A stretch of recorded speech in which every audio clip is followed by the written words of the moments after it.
इशारा काय होता? गोंद्या आला रे, गोंद्या आला रे, असा इशारा करायचा. इशारा ऐकू आला म्हणजे बाळकृष्ण बग्गीच्या मागे धावणार, बग्गीवर चढणार, रँडला मारणार. सगळी योजना आखली. या मुलांनी पिस्तुला जमवल्या. वासुदेवावर काम सोपवलं, तू रँडच्या बग्गीचा पाठलाग कर. कारण अंधारात सुद्धा याला बग्गी ओळखता आली पाहिजे. पूर्वीच्या काळातली बग्गी, घोडे असायचे, घोडेस्वार असा वर बसायचा, मागे अशी खोली असायची, चांबडी कव्हर, आत व्यक्ती बसायची, अशीच ती बग्गी.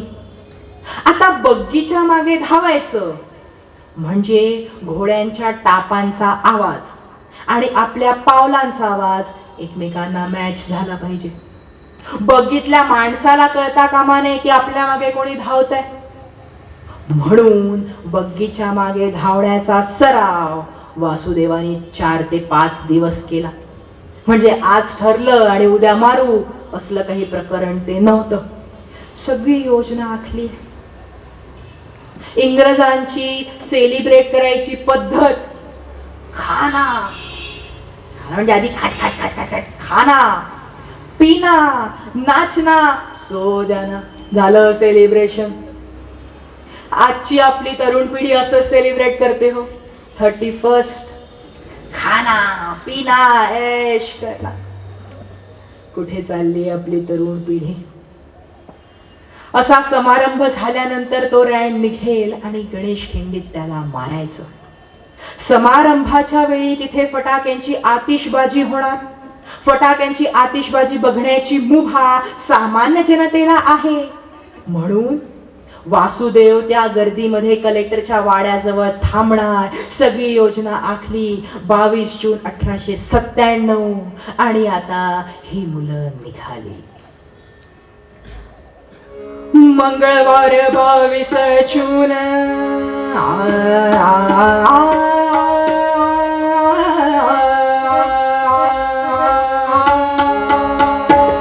मंगळवार 22 जून मंगळवार 22 जून मंगळवार 22 जून उतरले ऊन चालले जवान गणेश खिंडीच्या रस्त्यावरती. गणेश खिंडीच्या रस्त्यावरती साहेब गेलेले बंगल्यावरती. साहेब गेलेले बंगल्यावरती. इंग्रजी राज उत्सव करती हजी जी जी जी जी. इंग्रजी राज्योत्सव करती हजी जी जी जी जी जी. इंग्रजी राज उत्सव करती हजी जी जी जी.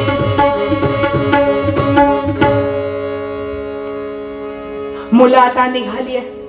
आत्ताच सांगतो यांच्या घरातली परिस्थिती काय होती. चाफेकरांचं कुटुंब, सगळं कुटुंब पौरोहित्य करायचं. शिवाय मुलं कीर्तन करायची, वडील कीर्तन करायचे. सगळं कुटुंब खाऊन पिऊन सुखी आहे. मोठा दामोदर, त्याचं लग्न झालंय. त्याला 6 वर्षाची लहान मुलगी आहे. मधला बाळकृष्ण, त्याला 3 वर्षाचा लहान मुलगा आहे. आणि लहान वासुदेव, त्याचं लग्न झालंय. पुढल्या महिन्यात त्याच्या पत्नीला मूल होणार अशी घरात परिस्थिती. सगळं घर सुखी असताना केवळ मनात देशभक्ती. आमच्या देशातल्या माता भगिनींवर होणारा अन्याय अत्याचार आम्हाला थांबवायचा आहे. त्यांची होणारी बेअब्रू थांबवायची आहे. म्हणून ही मुलं निघतात. प्रमुख काम 4 लोकांकडे. चाफेकर बंधू आणि त्यांचा मित्र महादेव रानडे आणि इतर यांच्या गटातली काही मुलं सहकार्याला निघाली. सोबत प्रत्येकाकडे बंदुका आहेत. पण बंदुकीच्या गोळीने जर रँड वाचला तरीही तो जिवंत जाता कामा नये. म्हणून दामोदराने 2 मोठ्या तलवारी घेतल्यात. त्या तलवारी कमरेला बांधल्यात, वर लांब कोट घातलाय. ही मुलं टिळकवाड्यात आली. टिळकांना भेटली. आता दामोदर टिळकांना नमस्कार करायला वाकणार. याला काही वागता येत नव्हतं त्या तलवारी असल्यामुळे. टिळकांनी ओळखलं. असू द्या, सांभाळून जा, काळजी घ्या. मंगळवार आहे, देवी तुम्हाला तुमच्या कार्यात यश देईल.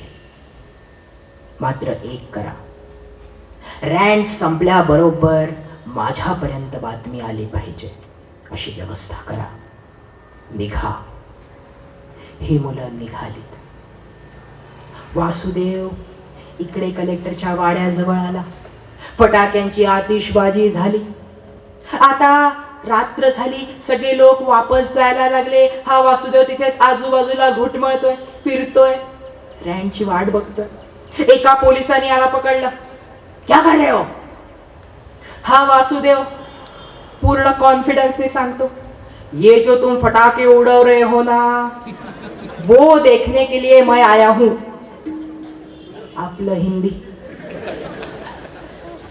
तो पुलिस, अरे सब खत्म हो गया है, निकलो यहां से.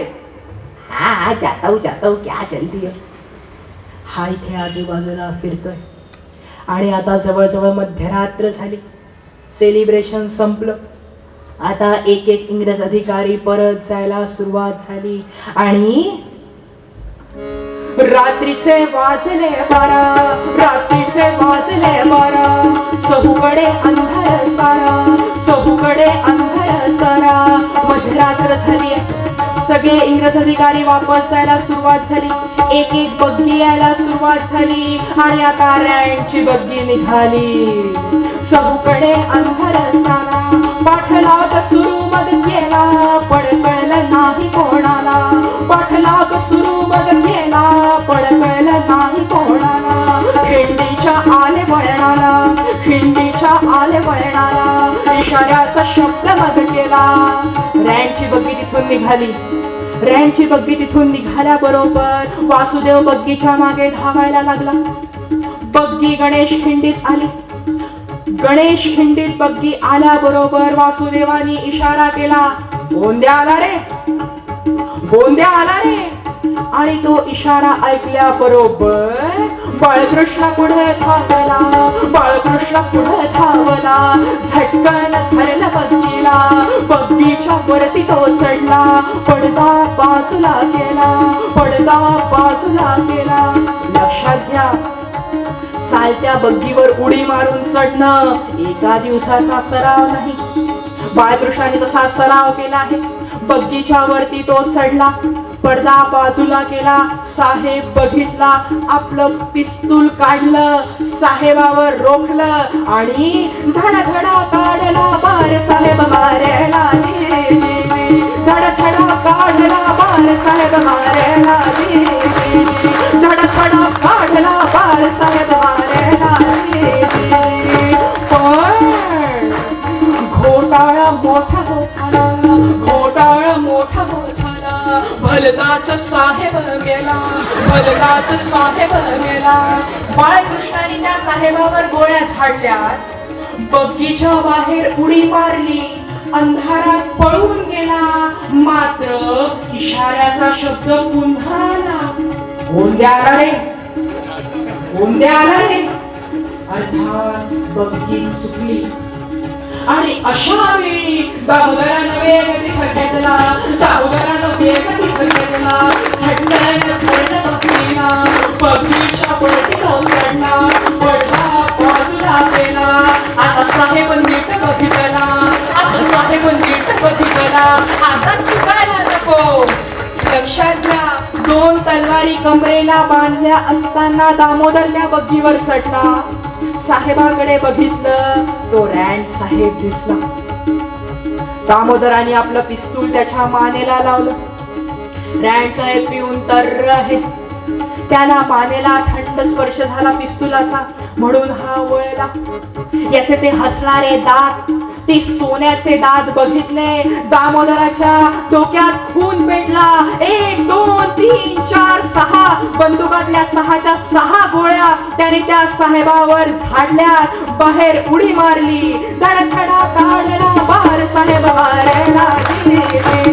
धडधडा काढला बार साहेब मारेला. साहेब मारेला. साहेब मारेला. रॅन संपला. रॅन संपल्याची बातमी या मुलांना कळली. सगळी मुलं आपल्या योजनेनुसार वेगवेगळ्या ठिकाणी पळून गेली. लक्षात घ्या, रॅनच्या मानेत गोळ्या लागल्या आणि दामोदराची बंदूक ही छर्याची होती. त्यामुळे रँड लगेच मेला नाही. जवळजवळ 11 ते 13 दिवस इस्पितळामध्ये यातना भोगत याने प्राण सोडला. त्याच्या समोरची जी बग्गी होती त्याचं नाव आयर्स.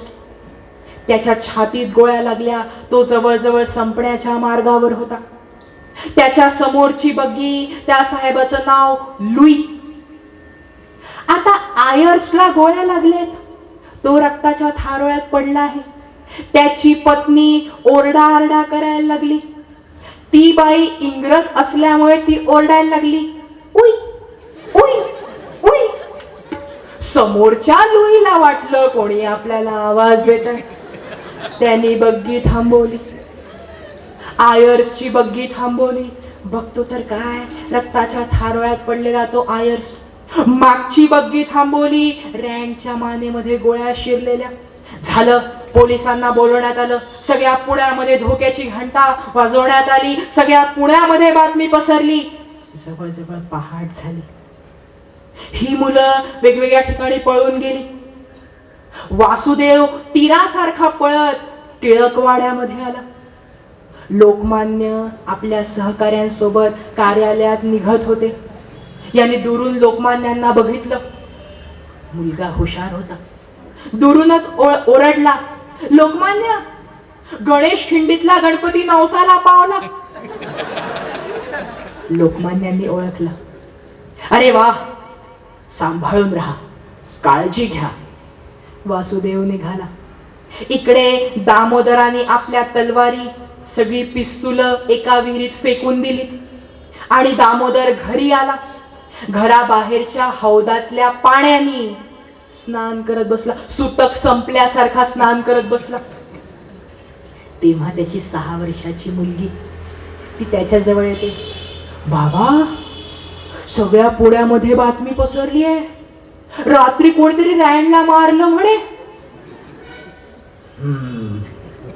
सगळ्यांचं आपलं हुंच.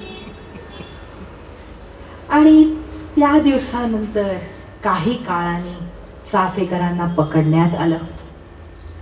आपल्या देशाचं दुर्दैव हेच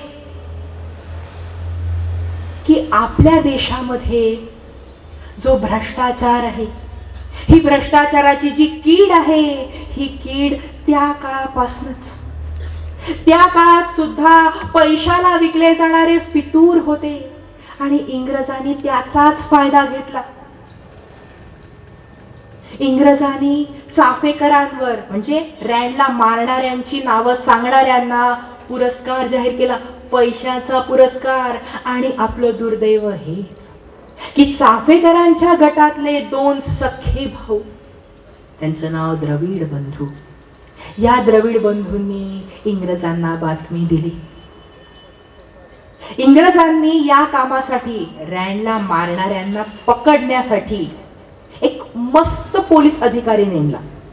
त्याचं नाव आयर्विन. आयर्विनला आरोपीकडनं सत्य कसं वदवून घ्यायचं हे माहित होतं. दामोदराबद्दल यांना शंका निर्माण झाली. दामोदराबद्दल त्या द्रविड बंधूंनी यांना सांगितलं आणि दामोदराला बोलवलं. हा इंग्रज अधिकारी अत्यंत मधाळ तोंडाचा. हा दामोदराला म्हणतो, मिस्टर दामोदर, आम्हाला अशी बातमी कळली आहे की तुम्ही रँडला मारलं. हा इंग्रज दामोदराशी बोलतोय आणि बोलता बोलता हा इंग्रज त्या दामोदराला म्हणाला, मिस्टर दामोदर, जर पराक्रम करताना, आमच्या इंग्रजांना मारताना, रँडला मारताना जर तो तुमच्यासाठी पराक्रम होता, ती तुमच्यासाठी शौर्याची गोष्ट होती, तर मग ते शौर्य तुम्ही केलं हे कबूल करताना, हे सांगताना तुमची वीरता कुठे जाते? तुमची वीरता, जर तुमच्यात एवढी वीरता आहे तर तुम्ही मान्य का नाही करत? याचा अर्थ तुम्ही वीर नाही, तुम्ही भ्याड आहात, भित्रे आहात. आणि आता दामोदराच्या वीरतेवर हात घातल्याबरोबर दामोदर बोलला, होय, मी मारलाय रँडला. अटक. दामोदराला पकडलं, बाळकृष्णाला पकडलं. आणि आता लक्षात घ्या, लोकमान्यांची बुद्धिमत्ता. दामोदर जेलमध्ये आहे, त्याला फाशीची शिक्षा झाली आहे. आणि अशा वेळी पुण्यात एका ठिकाणी दंगल झाली. आरोपी पकडले गेले. एक आरोपी, त्याला नेमकं आणलं ते दामोदराच्या पुढच्या जेलमध्ये, पुढच्या कैदीत. तिथे तो आरोपी आला आणि आता पोलिसांचं लक्ष नाही असं बघून त्यांनी आपली ती जेवणाची थाळी ती समोर पाठवली, समोरच्या त्या दामोदराच्या तुरुंगात पाठवली. घड ती थाळी आली. दामोदराला काही कळत नव्हतं, हे काय प्रकरण आहे, हा असं काय करतोय. त्या आरोपीने इशारा केला, उलटी करा. त्यांनी ती थाळी उलटी केली, ते ताट उलट केलं. मागे लिहिलं होतं, काही निरोप असल्यास कळवावे, टिळक. टिळकांचं सामर्थ्य, टिळकांची बुद्धिमत्ता. दामोदरांनी आपल्या हातातल्या त्या बेड्यांच्या खिळ्यांनी त्याच्यावर लिहिलं, वासुदेवास सांगा द्रविड बंधूंना मारल्याशिवाय जेलमध्ये येऊ नको.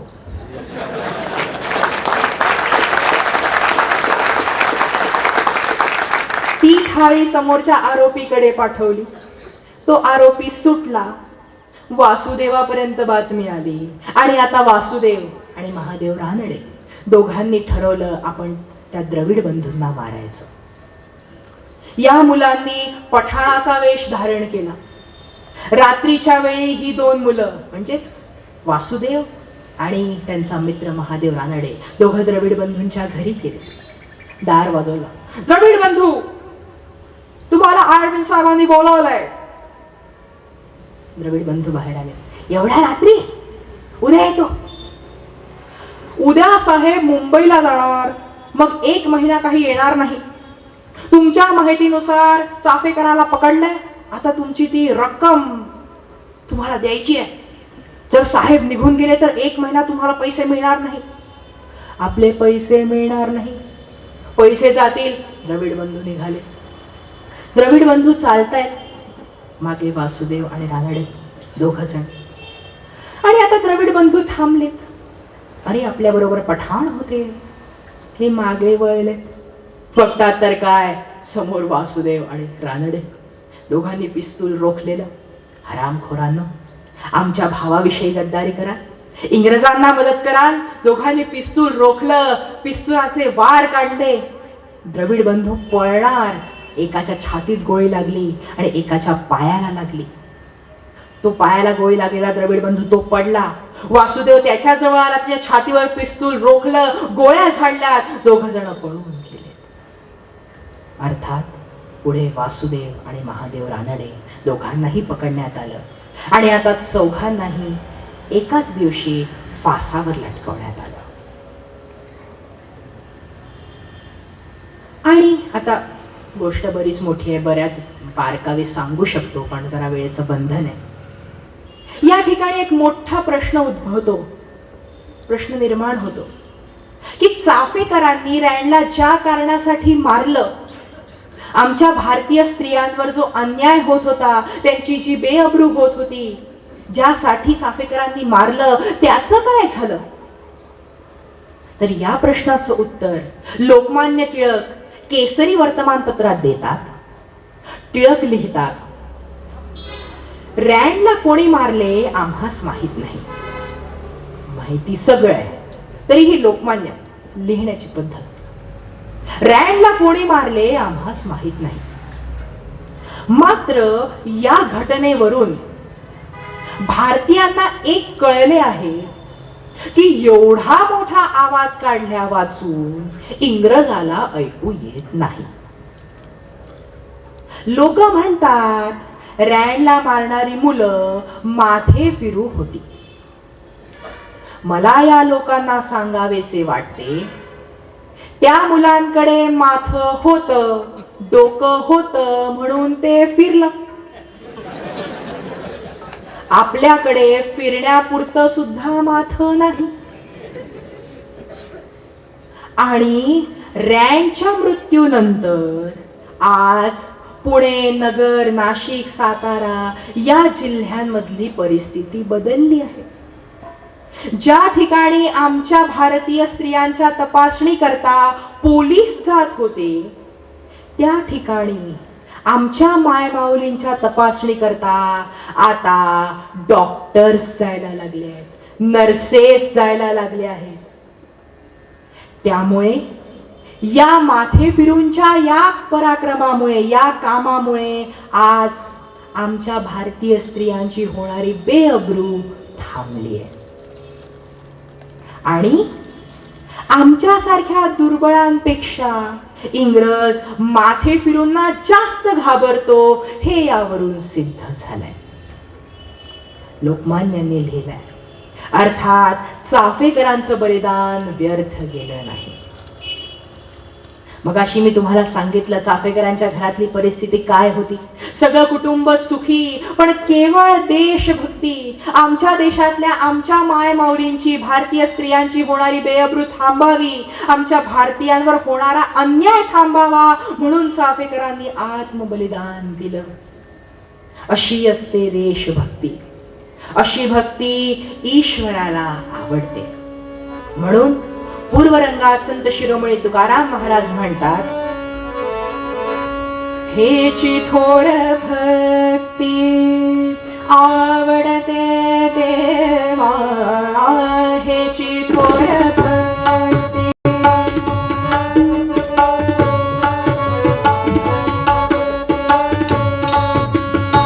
आवडते देवा, हेची थोर भक्ती आवडते देवा. संकल्पादी माया संसाराची, संकल्पादी माया संसाराची, संकल्पादी माया संसाराची, संकल्पादी माया संसाराची, संकल्पादी माया संसाराची, संकल्पादी माया संसाराची. हेची थोर भक्ती आवडते देवा, हेची थोर भक्ती आवडते देवा. संकल्पादी माया संसाराची, संकल्पादी माया संसाराची, संकल्पादी माया संसाराची. संत शिरोमणी तुकाराम महाराज की.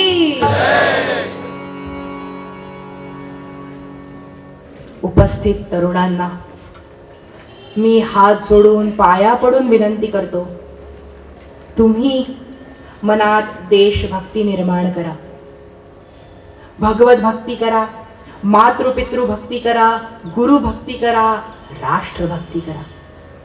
समोर चाफेकरांचा आदर्श ठेवा. त्यांच्यासारखी वेळ आल्यास देशासाठी प्राणांची आहुती देण्याची तयारी ठेवा. विवेकानंदांचा आदर्श डोळ्यासमोर ठेवा. आजच्या देशातल्या परिस्थितीबद्दल विवेकानंदांनी सांगितलं होतं. विवेकानंदांचे विचार प्रत्येक ठिकाणी लागू होतात. त्यांचे विचार आचरणात आणा.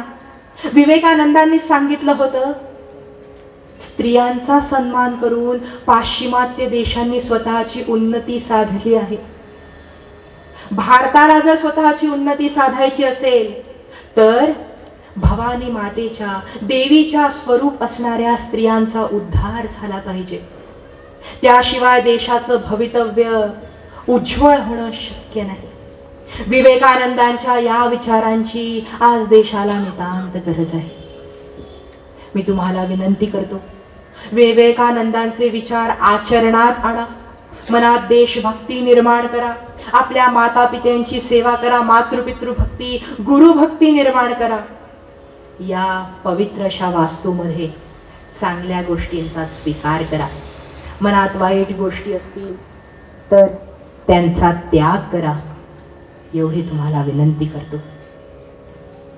आजचं कीर्तन स्वामीजींच्या चरणी अर्पण करतो. स्वामी विवेकानंद की, रामकृष्ण परमहंस महाराज की, भारत माता की, आर्य सनातन वैदिक हिंदू धर्म की। विवेकानंद विद्यार्थी भवनचे विद्यार्थी आरती करतात.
राजाधिराज रामचंद्र भगवान की, महारुद्र हनुमान की, जय श्री गुरु महाराज जी की, जय श्री भगवान रामकृष्ण देव की, जय महामाई की, जय स्वामी जी महाराज जी की,